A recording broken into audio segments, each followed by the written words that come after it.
Good evening all of you. Now successfully completing the day 10, this is mission YODHAN. As per our day 10 schedule, we have quasi judicial bodies, constitutional bodies and also certain things related to right to information and UPSC and special officer for linguistic minorities, but I have not covered this slot 4 to cover it in our most of the topics are not covered in a slot 3 only, because most of the questions came from this area only, and at the same time we have given few constitutional and statutory bodies related to vulnerable and weaker sections. Okay. And let us come to this UPSC related PYQ based questions. This is which one of the following statements are true regarding the CAG, that is Comptroller Auditor General. So, fine, this CAG has a specific thing, that is it can attend sittings of the Committee on Public Accounts. This is the role of the CAG, to act as a guide, philosopher, mentor of Public Accounts Committee. But CAG cannot sit in the Lok Sabha and Rajya Sabha, and jurisdiction of the CAG is not coextensive with the powers of the Union government. Therefore, second statement and third statements are wrong. First statement is the only right answer, and therefore, these are the responsibilities of the CAG which were asked in UPSC several times. This is one of the model questions and taken from the PYQ. To audit and report on expenditure from Consolidated Fund of India and Consolidated Fund of the States and Consolidated Fund of Union Territories also.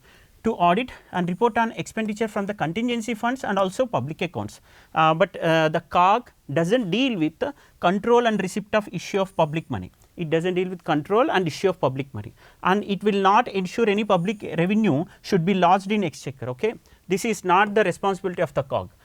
Therefore, this is a previous year question based theme which I have repeated, and again this is also asked, the same question is directly taken from NDA 2016 question. I am showing you this is the question from 2016 NDA, because I am covering all the UPSC previous year question based themes here for you.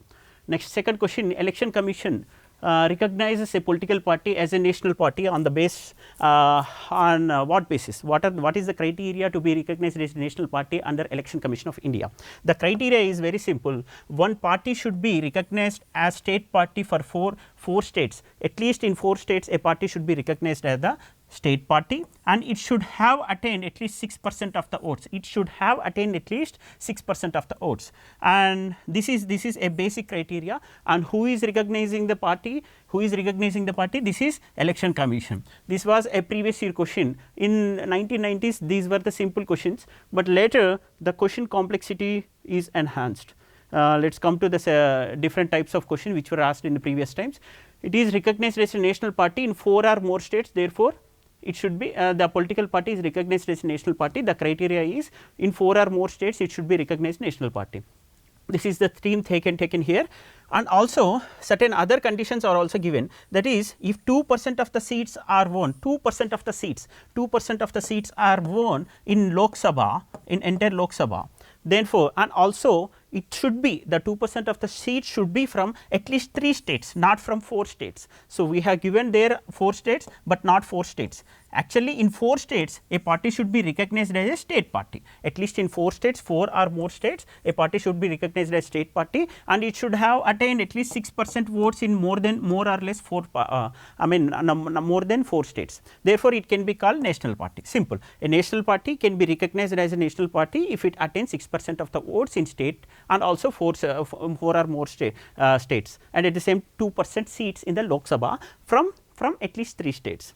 This is the criteria, and it can be recognized as a national party in at least 4 states. Coming to the next question. These are the questions related to Representation of People's Act and recognition of a national party and the roles and responsibilities of the Election Commission of India.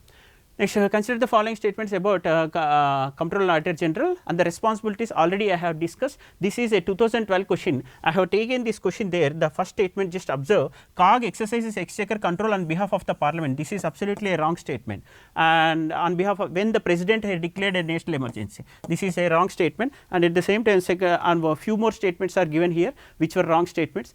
While dealing with the audit and account of government companies, CAG has certain judicial powers. This is also a wrong statement.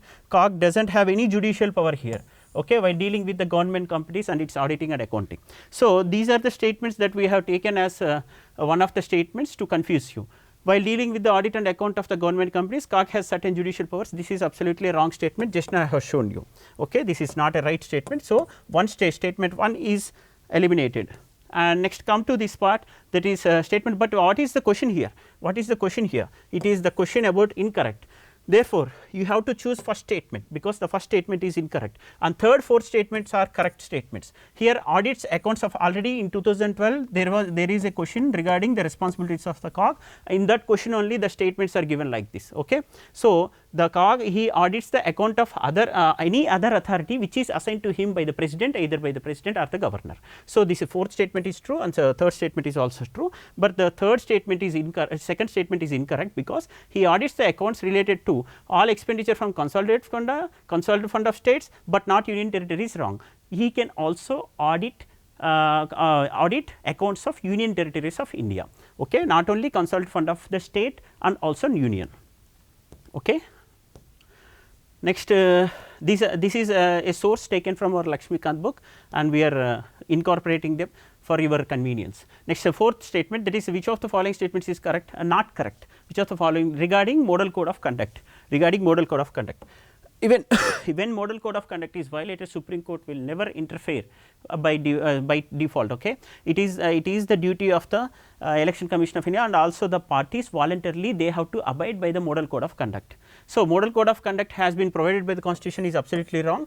This is not a right statement, and also the model code of conduct emerged out of a voluntary. This is when it is wrong, you have to choose. You have to choose, because the question is about incorrect statement. Therefore, you have to choose this statement. Next, model code of conduct emerged out of a voluntary decision by political parties in 68, abide by certain norms and electoral campaigns. Just now I have told you this should be followed voluntarily by each of the parties. Okay. Therefore, second statement is right, but you haven't you should not choose here.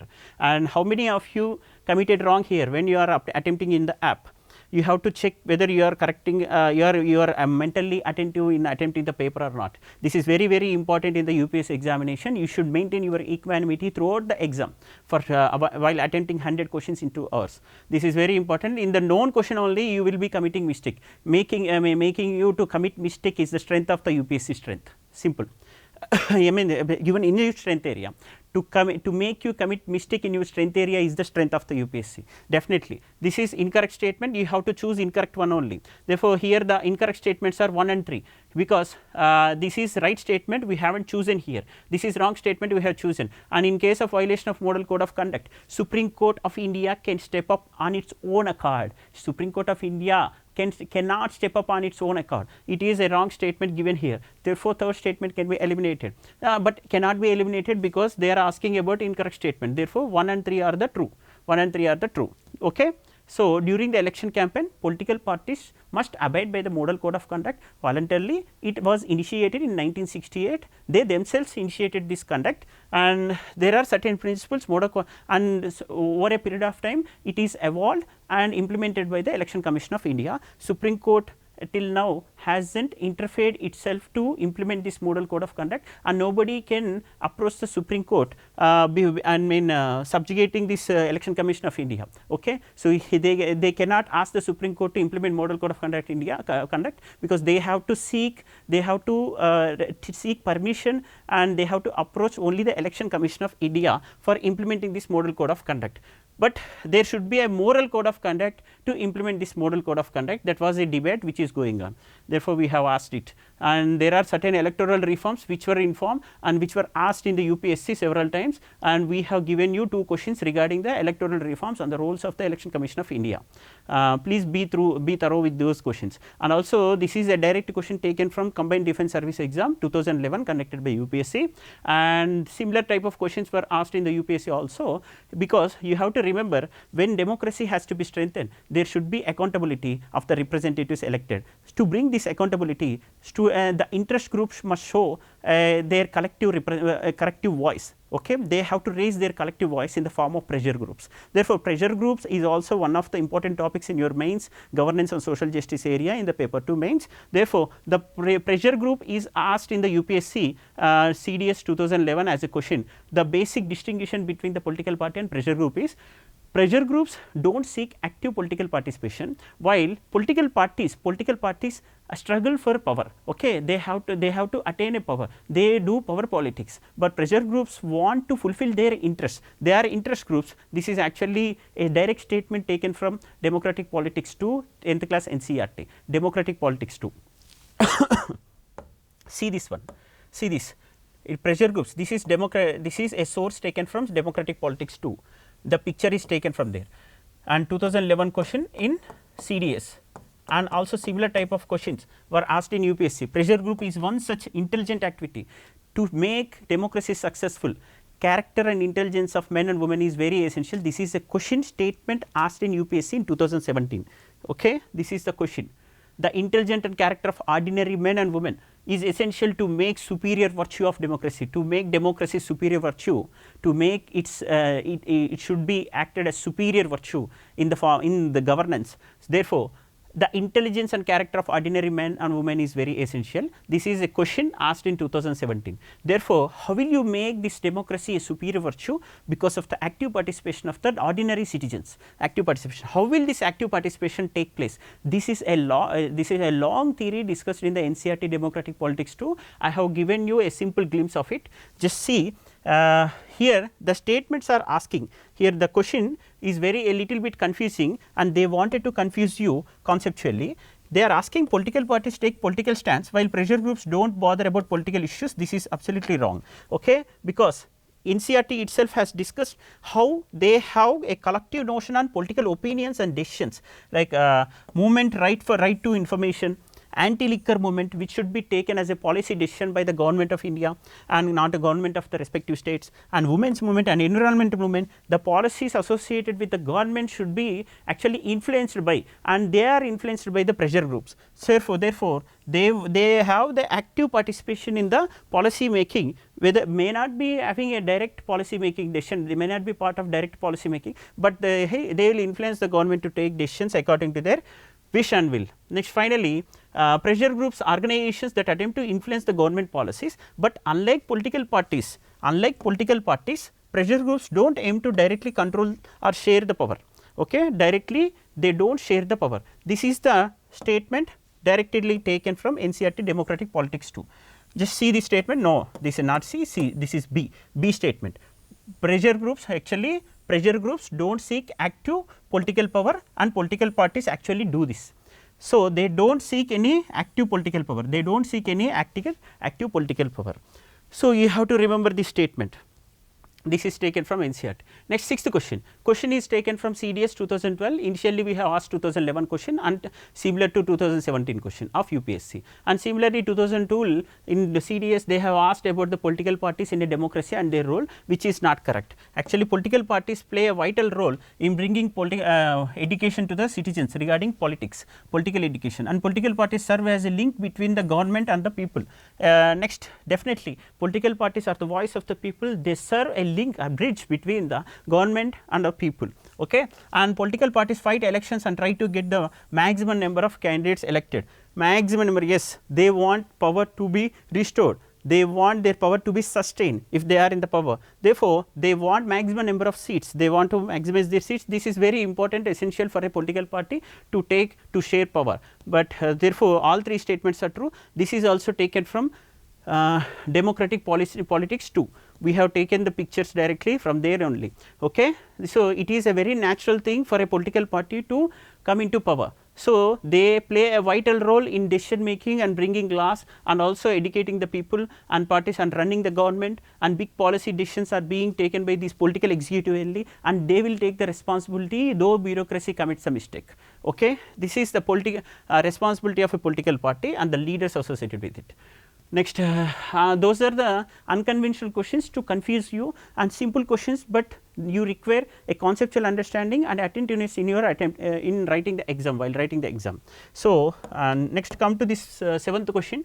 Which of the following are true of Indian electoral system?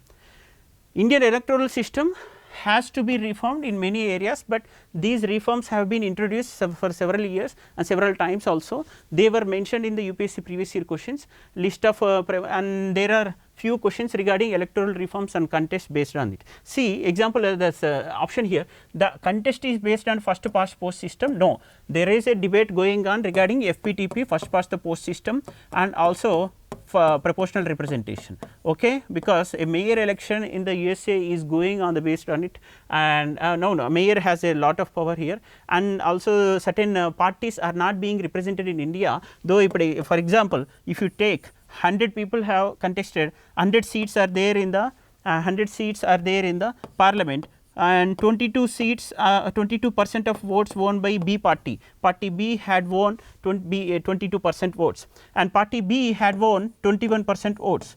Party B had won 21% votes, but party B will come to power, party A will not come into power, though they have marginal variation between these two parties, though there is a despite there is a marginal variation between these two parties, but a FPTP system is bringing this kind of disproportionate representation in our houses, that is representative houses, right. So, this is the problem with respect to FPTP, which is being asked in several UPSC interviews also. Therefore, we have given this question for your conceptual understanding.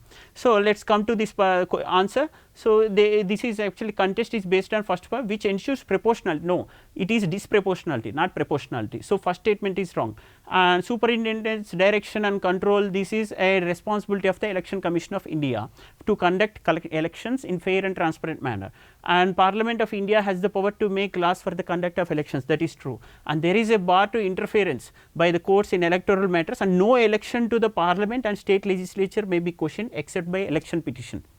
Okay. So, this is very important. There is a bar to interference by courts. You have to remember this. In Model Code of Conduct also we have asked a question in 2011 CDS, they have asked the similar kind of question. There was a direct interference of the Supreme Court if Model Code of Conduct is not followed. This was a statement given in the UPSC question in CDS 2011 or 12 it seems. So, please remember this, in any matter of conduction of elections in fair and transparent manner, the Supreme Court or any court should not interfere here. So, in electoral matters there is no bar, even in delimitation commission, the decision taken by the delimitation commission and seats allocated according to the census of 2011 or anything, the report of delimitation commission should never be challenged in any court of law, that is very important. So, there is a bar to interference by courts in electoral matters, and no election to the parliament and state legislature may be questioned except by election petition, there are certain exceptions, you have to remember, right. So, first past the post system does not ensure this kind of proportional representation. There are various questions asked here in the UPSC only. Okay. The total value allotted to both the houses of parliament is actually more than that of total value of votes of all the states taken together. This is a question asked in 1992, because I want you to be thorough with all kinds of proportional and disproportional FPTP systems and also electoral reforms and the role of the Election Commission of India. We various times asked and repeated in the UPSC. This is a theme, this is completely a theme regarding election, electoral reforms and Election Commission of India. This entire concept is called a theme, which was asked in UPSC. Next, consider the following statements about the Law Commission of India. See, Law Commission of India is not directly asked in UPSC, but you have to do reverse engineering of 24 by reverse engineering of 360 degrees. 360 degrees reverse engineering is essential. So, you have well known about this President of India and the concepts related to Parliament and Chief Justice of India, but you may neglect certain things that they are not constitutional or some bodies, okay. They are not even having any statutory backup strongly. So, these bodies have to be discussed. 1833 this Law Commission was introduced, and 1834 first Law Commission, the head of the Law Commission was chaired by whom? Lord Macaulay. So, Law Commission was asked in the UPSC PYQs as one of the options in several times. I have displayed few questions. So, you need to do reverse engineering of the options given here. Why the reverse engineering of options is very important? In 2016 NDA has asked a question about bicephanol A, BPA, bicephanol A. In 2021 UPSC has asked this bicephanol A as a question, okay, in 2021. In one of the options they have they have given polyethylene terephthalate. Polyethylene terephthalate, one of the options as C was the option there, but actually this was a question about bicephanol A. This but in the option polyethylene terephthalate it was not the answer, but this question came in the recent prelims 2022, polyethylene terephthalate. Therefore, you have to know each of the options given in the UPSC.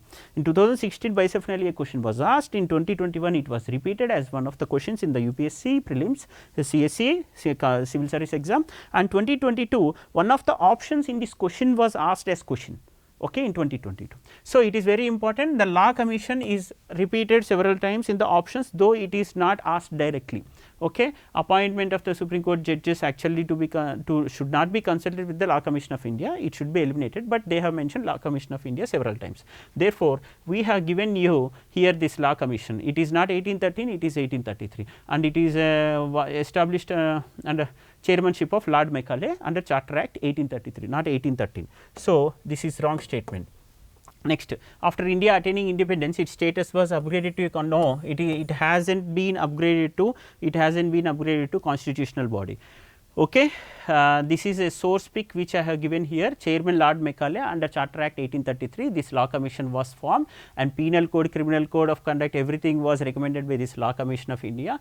From there we have been following those IPC, CRPC, everything. Next thing, which one of the following is not the power of the National Commission for the scheduled caste? This is actually National Commission for Scheduled Caste. These are the constitutional bodies and quasi judicial bodies, and also certain regulatory bodies you have to remember, but National Commission for Scheduled Caste was mentioned under Article 338 of the Constitution. It was by default a constitutional body.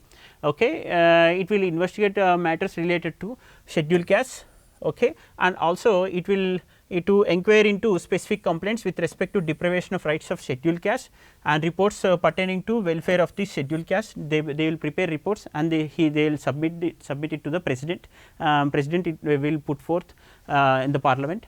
Next, these are the certain questions that are responsibilities of the president to take the reports from National Commission for Scheduled Caste. Okay. So, this is one of the questions in the UPSC we have taken as one of the options here. So, these are the responsibilities of the National Commission for Scheduled Caste. We have given here in page 932 in Lakshmikant. Next, which one of the following statements regarding disqualification of MPs and MLAs on grounds of defection is correct? Is not correct. On grounds of defection, they are asking not correct, not correct. When not correct is coming, you have to bite yourself. Then it will be remembered for next 2 minutes. You will not forget it. So, not correct. Okay. So, it is this statement is not correct, our remaining statements are correct. All questions regarding disqualification on grounds of defection are referred to the presiding officer of the house whose decision is final. Actually, this is one thing is very Quixote-O'Loughlin case. Are you do you know this Quixote-O'Loughlin case? In that case, the Supreme Court has given the judgment that the power vested in deciding disqualification of a member of parliament, the power vested in the hands of the speaker regarding deciding the disqualification of member of parliament should be continued. However, it should not, the decision taken by the speaker is not final. Okay. It can be challenged in the court of law, but before taking the decision, you should not approach the Supreme Court or in High Court. Okay. The judgment, the decision of the speaker should act as a tribunal judgment. This is given in the judgment under Quixote-O'Loughlin case given. See, while deciding a question under the 10th schedule, the function that should be functioning as a tribunal. It held that the presiding officer should be acting as a function of tribunal. Okay. So, the decision of the tribunal can be challenged, but before taking decision of before giving any kind of decision by the tribunal, how can you consider it is a final decision, and how can you deprive anybody to challenge in the court of law, in the Supreme Court? Therefore, the decision like that of other tribunal is subject to judicial review. Any decision taken by any of the tribunals is subject to judicial review. Therefore, a person can approach the court after taking decision of the speaker. Okay. When the speaker has taken decision regarding disqualification of a member of parliament, then only you can approach the Supreme Court. Okay. Next thing, consider the following statements about counting and declaration of electoral results. These are disqualification related questions that I have shown you. In 1989, they have asked regarding disqualification. When a person voluntarily gives up his own party, he will be considered disqualified. Next thing, regarding 11th question, declaration of electoral result, right.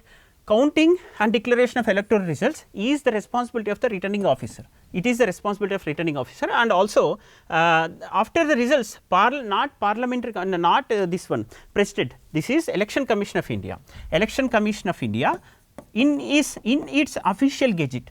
Election Commission of India in its official gazette notifies that it will constitute in its official gazette, Election Commission of India notifies that it will constitute new Lok Sabha, okay, by listing out all the members of the parliament who are elected, all the members of the parliament, all the people who are elected there, right. Under this Representation of Peoples Act, there are certain conditions. Under section 73 of Representation of People Act 1951, after results of all parliamentary constituencies are declared, the Election Commission will constitute the new Lok Sabha by notifying in the official gazette names of the elected members, right. Next thing, superintendents, already this is a previous year question. A superintendent's direction and conduct of free fair elections is the responsibility of Election Commission of India, and it will also deal with the preparation of electoral rolls for all state legislature and office of the president and vice president and parliament, and giving recognition to political parties, allotting their symbols and to political parties and individual contesting election members also in the elections. And proclamation of final verdict is final verdict in the proclamation of final verdict should be in the verdict should in case of dispute, proclamation of final verdict should lie in the purview of the Supreme Court. Okay. Final verdict, if Election Commission of India has taken any decision regarding disqualification, then they can, if they can approach the court. If Speaker has taken any decision regarding disqualification of a member, they can approach the Supreme Court, but before taking their decision, before taking any kind of decision by the concerned authorities, Supreme Court will not interfere into their decision making. Okay.